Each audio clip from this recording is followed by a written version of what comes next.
एक छोटा सा गांव था। नाम था सुखपुर।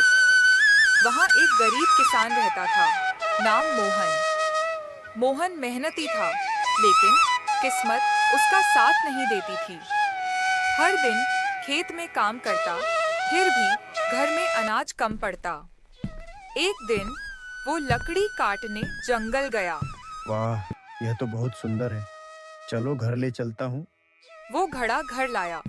उसकी पत्नी चौंक गई। अरे ये क्या उठा लाए? पुराना मिट्टी का घड़ा। जंगल में पड़ा था, देखने में तो जादू जैसा लग रहा है। मोहन ने जब घड़े में झांका, अंदर से धीमी सी आवाज आई। मैं जादुई आत्मा हूँ, इस घड़े में कैद हूँ। अगर मुझे बाहर निकालोगे, मैं तुम्हारी मदद करूंगी। कैसे निकालूं तुम्हें? जादू घड़ा, बस कहो, जादू घड़ा खुल जा। अचानक जादू नीली घड़ा, रोशनी के खुल साथ जा। एक सुंदर आत्मा बाहर आई। डरो मत मोहन, मैं इस घड़े की रक्षक आत्मा हूँ। अब से तुम इस घड़े के स्वामी हो।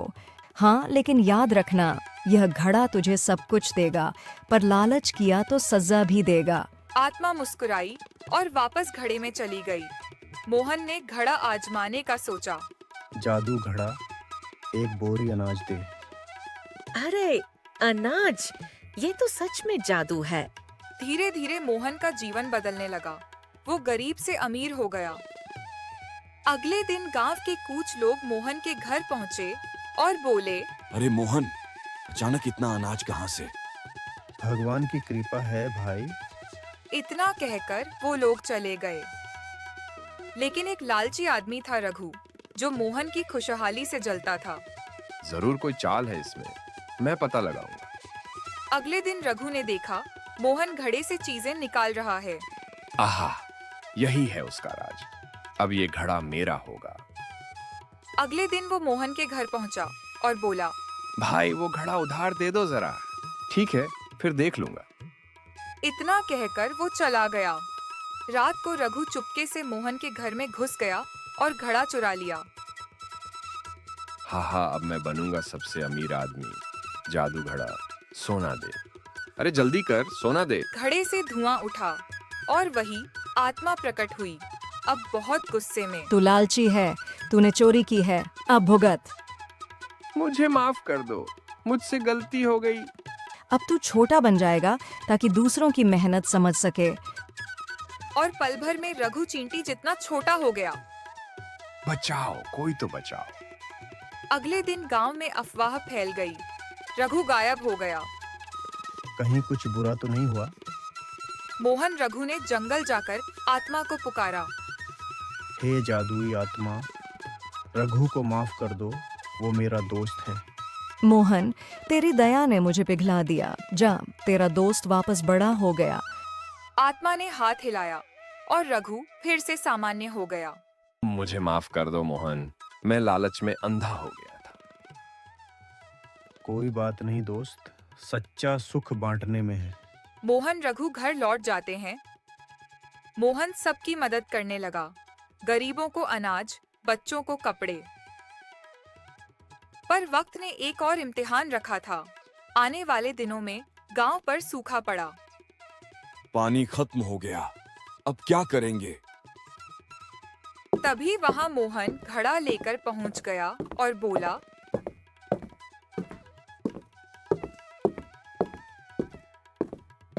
जादू घड़ा, पानी दे। घड़े से पानी बहने लगा। पूरा गांव नहा गया खुशी में।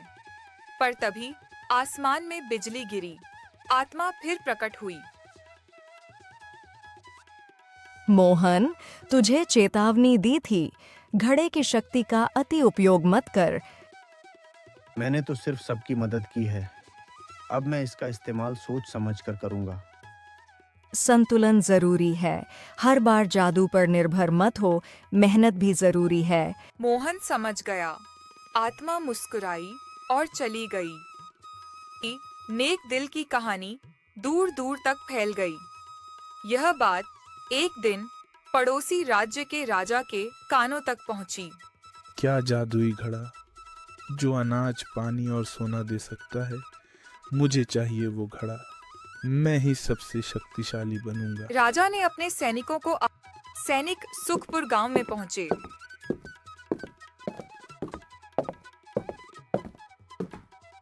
एहसान मोहन, राजा ने तुम्हारे घड़े का आदेश दिया है, उसे तुरंत सौंप दो। पर ये घड़ा मेरा वरदान है, इसे मैं किसी को नहीं दे सकता। मोहन को पकड़ा गया और राजमहल ले जाया गया। राजा अपने सिंहासन पर बैठा घमंड से बोला, तो तुम वही किसान हो, बताओ वो जादुई घड़ा कहाँ है? महाराज, वो मेरे घर में सुरक्षित है, कृपया इसे न छीनिए, ये एक जिम्मेदारी है।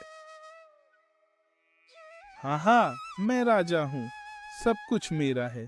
सैनिकों, घड़ा लेकर आओ। सैनिक ने मोहन के घर जाकर घड़ा उठा लिया। राजा ने उसे सामने रखवाया। चलो देखते हैं इसमें कितना जादू है। जादू घड़ा, सोना दे। अचानक घड़े से चमक निकली और सोना गिरने लगा। राजा की आंखें चौंधिया गईं। घड़ा लगातार सोना उगलने लगा। कमरा, महल, आंगन सब सोने से भर गया।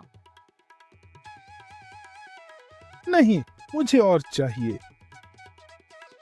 अचानक आत्मा प्रकट हुई, इस बार पहले से भी ज्यादा शक्तिशाली रूप में। राजा, तेरा लालच तुझे मिटा देगा। इस घड़े की शक्ति ने तुझे नहीं, तेरा अहंकार दिखाया है। मुझे माफ कर दो देवी, मुझसे गलती हो गई, मुझे माफ कर दो, मैं अब बदल जाऊंगा। अब देर हो चुकी है। जिसे सब चाहिए, अंत में उसके पास कुछ नहीं रहता। आत्मा ने अपना हाथ उठाया, सारा सोना गायब हो गया।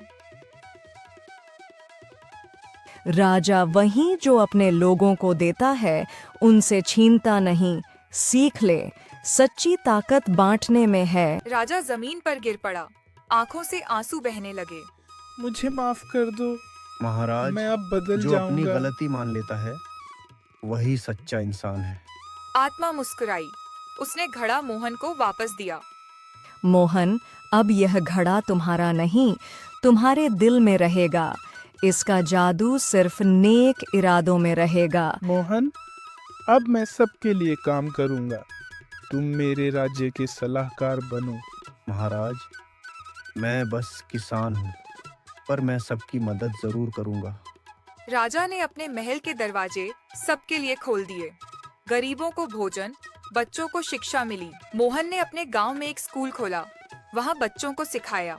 बच्चों, अगर दिल सच्चा है तो हर इंसान के पास जादुई घड़ा होता है। वक्त बीतता गया, गांव फिर से खुशहाल हो गया। रघु भी अब दूसरों की मदद करने लगा। कभी मैं लालची था, अब समझ आया सच्चा सुख बांटने में। सालों बीत गए, मोहन बूढ़ा हो गया, पर गांव अब अमीर और खुशहाल था। सुखपुर अब मिसाल बन चुका था।